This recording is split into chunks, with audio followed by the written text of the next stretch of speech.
If you're chatty, it comes by naturally. So. Yeah, and I guess we're just two peas in a pod. Yeah. Proposal story. Yeah. That is so sweet. Thought still hits me. Oh, I want to tell my mom about it. Oh, to gosh. please my mom. And No, my mom's not here. Just knowing that you have the power to break that cycle. Dishes can wait. Yeah. What's the important thing right now? My grandkids are here. You try to remember all the good things that your mama told you. It turns around, you see, it takes time. Well, hey everyone, so glad you stopped by to hang out with me and my mom. This is Wendy, for those of you who have not met my mom yet. We've done a few Q&A videos on this channel before, and it's always such a treat to be able to sit down. I mean, we've already been yakking here, talking before the video even started rolling, and we're already having fun. So we're gonna have some more fun and answer some of your questions. I have to start with this one because it cracked me up. Miranda said, "How did mom handle chatty Natty? My daughter talks my head off daily." That's what I call my Q&A videos, is chatty Natty, and I'm very chatty in my videos. So. Well, was I chatty as a kid like I am now? You all were. Yeah. Luke's the only one that's not chatty. Yeah. Unless he gets going about something. Unless that he he's really starting is, to like... talk about Star Wars or something. Yeah. But when you girls were little, and I would be talking to myself. Oh, yes. And I remember, do that too. So you weren't the only chatty one. Yeah. If you weren't in the room, I'd be talking to myself and like going through whatever it is I'm trying to work through my mind, and my mouth would be moving, and you go, "You're doing it again, Mom." And you were like 3 years old. "You're doing it again, Mom." Who are you talking to? I'm like, "I'm talking to myself." I say that to my kids all the time. If you're chatty, it comes by naturally. So. Yeah, and I guess we're just two peas in a pod. Yeah. In that, or what would be 6 peas in a pod, or 7 if you include Dad, because he's chatty too. Yeah. So he's got the Jewish side, and you have the Italian side, and we're all so chatty. We talk with our hands. Amy Jean Basore, I don't know how to pronounce your name. How did you and your husband meet? I've had a lot of those, that same sort of question. Like, we met at youth group on my 16th birthday. Oh. Actually happened to have gotten my driver's license that day because it worked that way back then. You could take your test and get your license. I did too. Yeah. That's how. And so that was the first place I went. So I drove to youth group, which was at a friend's house, and he was there, and he completely ignored me. And I'm like, Oh, okay, okay. Do you know why he ignored you? I don't know. He's being a brat. I don't even know. Just a little punk. Yeah, he was just kind of completely ignoring me. But then the very next day, the youth group kids all got together, and we all went to a park, and then every single day we spent time together every day. Oh, you just hit it off at one point. It was obvious, that we just became fast friends. That's so sweet. And he asked me to marry him like 2 months later. Really? And so, of course, it wasn't get down on your knees and have a whole entourage of photographers. Yeah. It was, we were driving, and he says, "Hey, if you're not doing something in the next couple, would you marry me?" Proposal story. Yeah. That is so sweet. I love that story so casual. much. Joanna Yoss says, "How many times a week do you talk and see each other? Talk/see each other." What does that include? Messaging? On the phone. Every day. Last night's message. Oh my gosh. We won't get into that. We just went on a bunny trail that I completely edited out.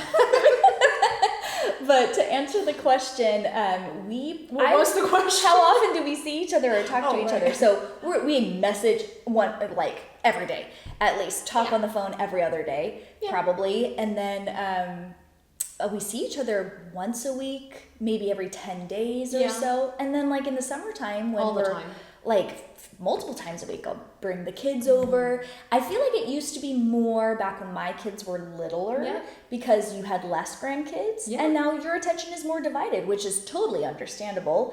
And so, you kind of have to take turns with the grandkids coming over, or everyone comes over. But I'll send out the little notice, iced coffee on the back deck. It's a warm day. Yeah. Whoever wants to come over. Those are the best days. I am so looking forward to summer this year. And it's crazy that I'm even saying that because I've never been a summer girl, but I don't know, maybe planting a garden has gotten me like, sunshine, I can't wait. What is your favorite memory of homeschooling your kids? Would you have done anything differently?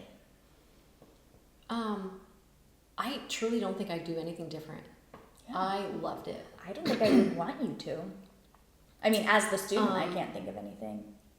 So grateful that we had a co-op of other families. So there was something that broke up the week Yeah. that we were a part of. Yeah. That was, we have the best memories from that. I think just the co-oping, just going, teaching classes, having you girls help with the same classes. Yeah, when we were older. When you were older. Yeah. For the younger kids. The co-op we were a part of was less academic and more electives. Yes, yeah. There were those, more intensive classes. Yeah, supplemental. But it was more so to spend that time together, to learn different fun subjects. I've talked about this before. My mom taught the best class at our co-op, which was the American Girl history class. And so she took the different American Girl dolls and their books and went through the history of the time that they were from and the era and the fashion, the food. We brought in furniture. Oh my gosh, it was the best. I have a favorite memory, and it's one that just like whenever I think of homeschooling, it pops in my head, and it's making bread and making butter, shaking our own butter. We did with the Colonial cream. American. Yeah, book. that was so fun.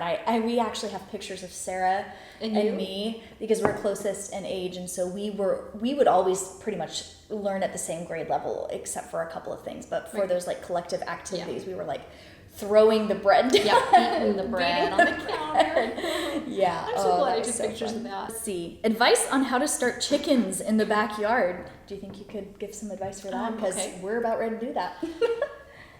Just learn while you can. I think YouTube channels that have chicken advice, backyard chicken type channels. Yeah.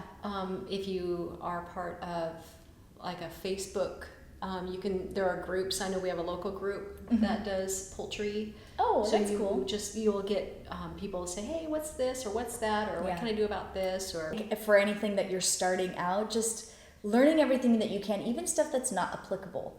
Because it's a seed that's sown in your brain and you might draw upon it later and go, oh, that's right, I read somewhere that you're not supposed to do this or this would work here. And that's kind of how I've approached gardening because we're first-time gardeners. There's so much information out there that it can be it can feel overwhelming. really overwhelming, but it's not truly information overload if you just take it as, well, you never know if you're going to need to use this That's or not. true. So I always try to pursue the line of method that I'm using, and then anything that I glean on the side, it's just those little seeds planted in my head, and I might No drop pun on intended. it. Yeah, seriously. Jesse and Company says, are you a Mary or a Martha? If a Martha, how do you balance doing versus just being for others? So for those of you who don't know, Mary and Martha are from the Bible, and they were friends of Jesus. They were sisters, and they had opposite personalities, basically, from what we know. Martha was very type A, get it all done sort of person, and Mary was very type B, relax, hang out with people. what do you think I am? A Martha. And if you didn't know that already, Weston would tell you because there's this old claymation story of Jesus's life that we used to watch. I actually showed it to the kids last year, and there's one scene, the scene from the Bible where they're serving Jesus and Mary is sitting at his feet and being with him, and Martha's just rushing around, and he goes, Martha, like, come on, Martha. And Weston imitates his voice, and he's to you, and he does it to me too. Like if we're just rushing around and like stressed and get stuff ready for people coming over or whatever, Weston, Martha. So yes, to answer your question, we are definitely both Marthas and working towards being, not that Mary is the enemy if you you need to. I don't think being a Martha is bad, and I don't think being a Mary is bad. Right. I think that we need to find balance in those two personalities. Right. Well, yeah. I mean, someone's got to get the crap done, right? I mean, someone's got to cook. Someone's got to do it. But it wasn't because she was doing that. It was more her attitude of hey, what's the important thing right now? Yes. And I have had to take the Martha part of me and go, wait, okay.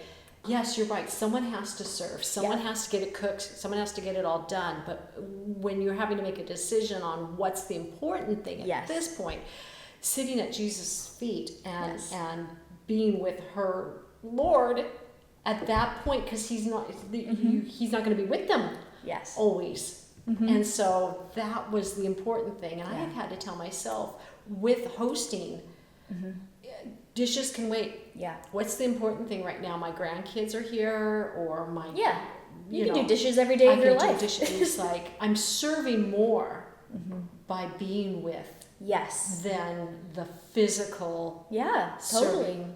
Totally. So. And I remember when we were little and we'd get up and help Grandma with the table, my motivation to help her, like clean up after Easter, Christmas, or whatever, was so that she could rejoin us. Is so that she wouldn't be stuck upstairs in the kitchen while we were all enjoying, Easter egg hunt or whatever, which she was Martha. I mean, she was, that has passed down through these generations. I definitely, I want to be a good hostess in that I have a clean space for everyone, but I also want to be a good hostess in that I am there for everyone.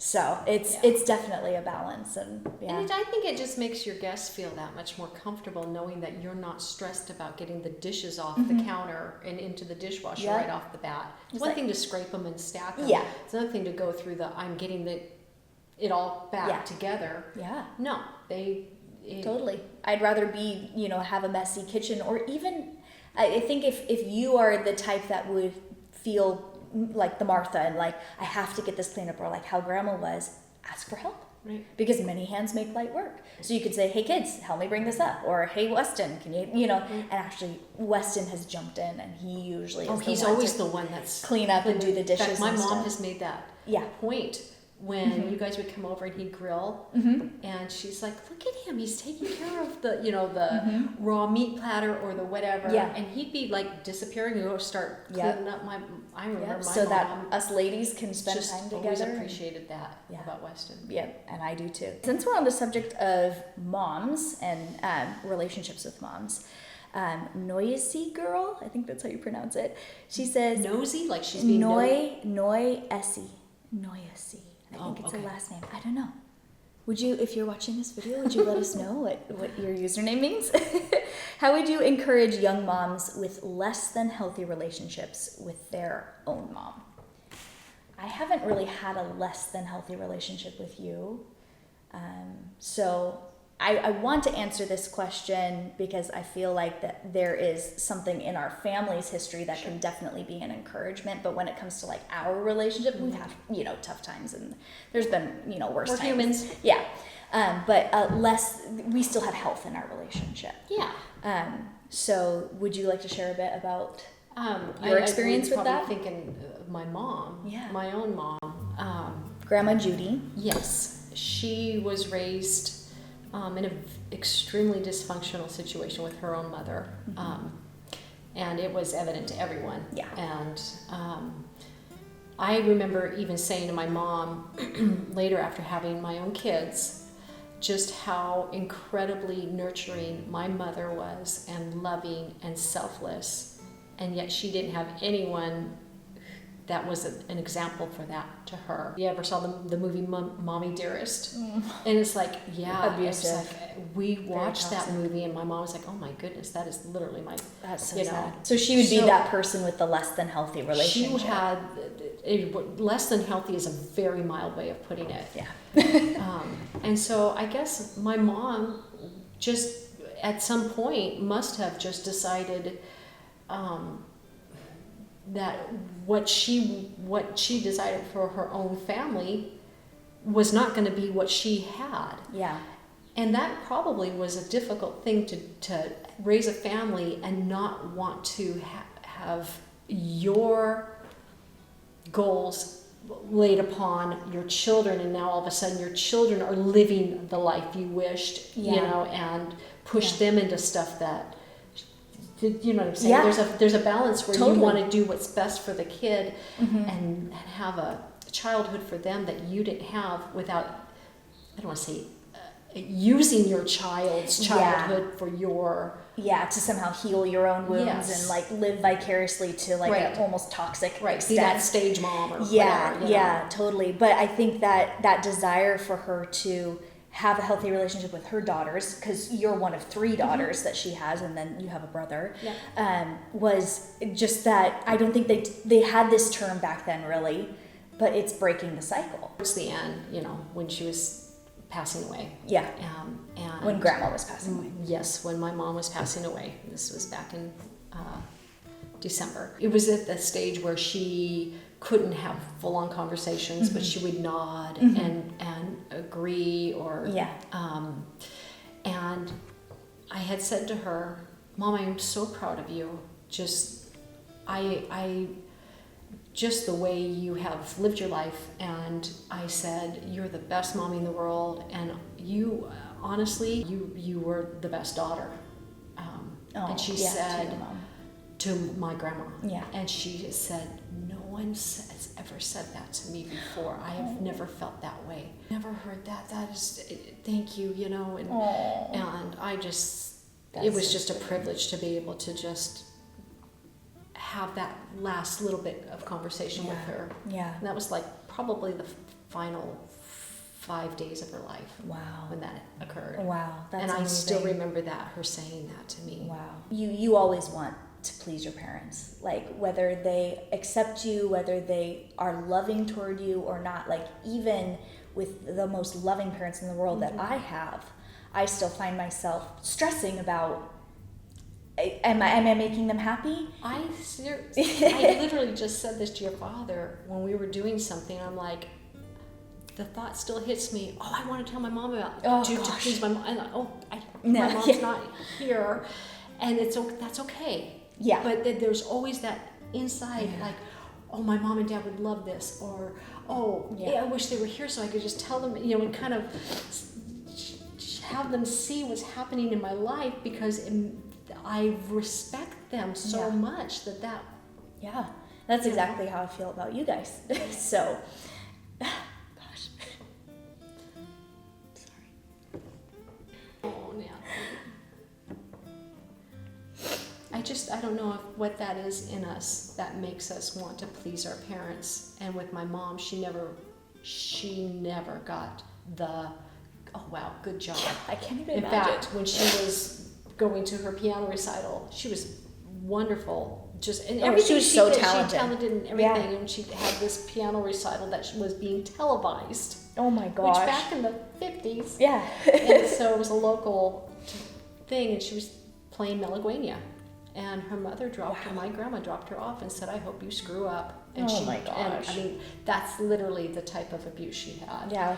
And so crazy. I think just wanting to always please mom, always, and never being able to, Yeah. I would never want my kids to go, I just want to please mom, I just want to please mom, like never being able to. Yeah. So that's that. Well, at least we have the fulfillment of being able to.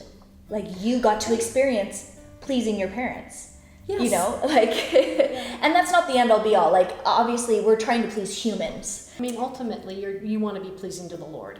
And so, you know. And I think that's what that inherent feeling is, because He is our Father. Right. And so I think that's put into us as sort of that model for, you know, we want to be striving to please the Lord. Honor your mother and father, Yeah. and it's the one command that goes with the promise. The promise, Yeah. and it will go well with you. Yeah.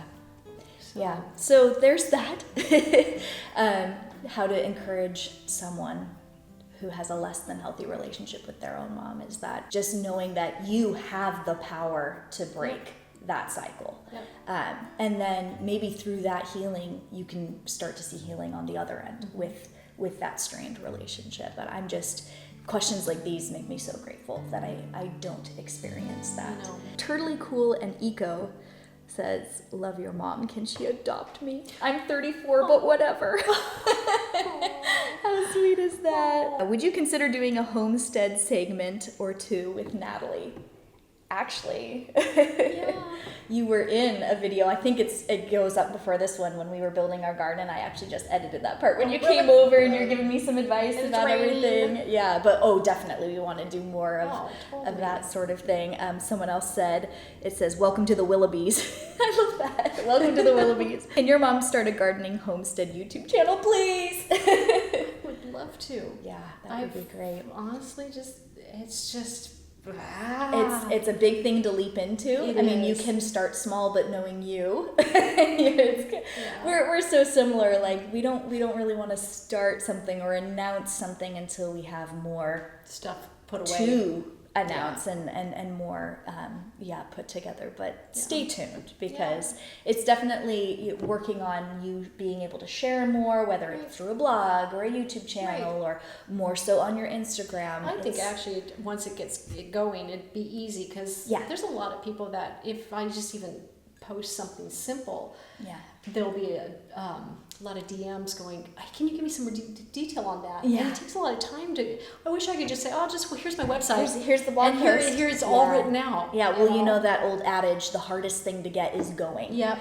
And it's, just, at some point, it will get going, and you're so creative. And if there's anything that I'm good at when it comes to creativity and content and putting that sort of thing together, I get it from my mama. And oh my goodness, if that sort of thing was available when you were a young mom, you would have been all over that. I know you would have. And not just like as a hustle. I hate that word so much. But as a way to share. And you're great at that. I mean, I remember you doing like conferences and seminars and stuff about couponing. And I remember you saying, Mom, you need a YouTube channel. I'm like, what is YouTube? I was thinking MySpace. Oh gosh. Literally, that's it. I'm like, I never had a YouTube. MySpace. That's like Charlie bit my finger. And what? Candy Mountain Charlie. Like, so many Charlies back in the old days of YouTube. I remember you saying that. I'm like, I don't even know what you're even talking about. That's so funny. Yeah, and here we are. And at some point that will probably materialize and come together.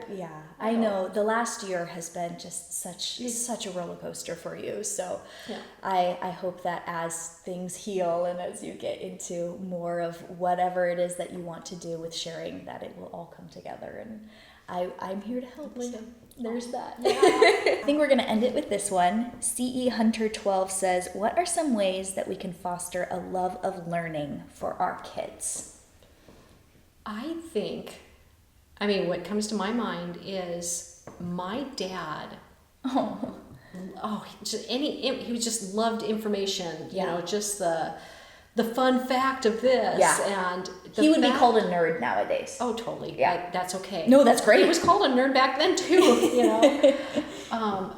My dad would be so into history and research and science. And so the fact that my dad was jazzed about something made us kids feel like, there's something to get jazzed about. Yeah. And so you get this love for learning. Yeah.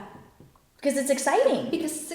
Yeah, totally. And if it's all just book work, then that's boring. Yeah. But my dad did, just even with homeschooling, you probably, even with like the American Girl doll, it's not just, let's read a history book. It's like, it's interactive. Now we are going to make Swedish pancakes. It's a unit. It's a unit of learning. The kids are going to be making the pancakes to learn about Swedish immigrants. And it's just all, just making it all come to life. Yeah. And so if teacher's jazzed, then kid will be jazzed. Yeah. But I actually, sorry to interrupt. That's the Italian in me. I just this morning, the morning that we're filming this, I watched a video by my friend Angela Braniff. I've collabed with her before. She's the cute redhead mom of 8. She's amazing. And she had a video about like how to be successful with homeschooling or habits of highly successful homeschoolers. Right. And she made amazing points. So I will link that video below for you guys. If you're interested in homeschooling, it's such an encouragement. But one of the points that she made was talking about just this, like having this hunger for learning and for knowledge and having a visible excitement for it is the best way to inspire our own kids to be enthusiastic about it. And there are going to be different days. There are going to be days where you all feel like it's a drag. So I'm not saying you're going to be on the mountaintop every time you get your homeschooling out, but just really being able but it's that environment, not just at school, let's sit and get our books out and be all excited. It's like your whole life. And that's how it is I'm not saying I'm perfect at this, but I learned this from you though. Driving down the road, I wonder what font that street sign is. So then we Google it. Hey Siri, look up what font they use for American street signs. And we're always learning. Google is our best friend. Seriously, we are constantly. Didn't exist. We have those encyclopedias. Oh my gosh, I can still smell them. I still have them. I'm not getting rid of them. They are the World Book encyclopedias. I think yours are from the 70s. It was 80s. It was updated in 1980. My parents had encyclopedias.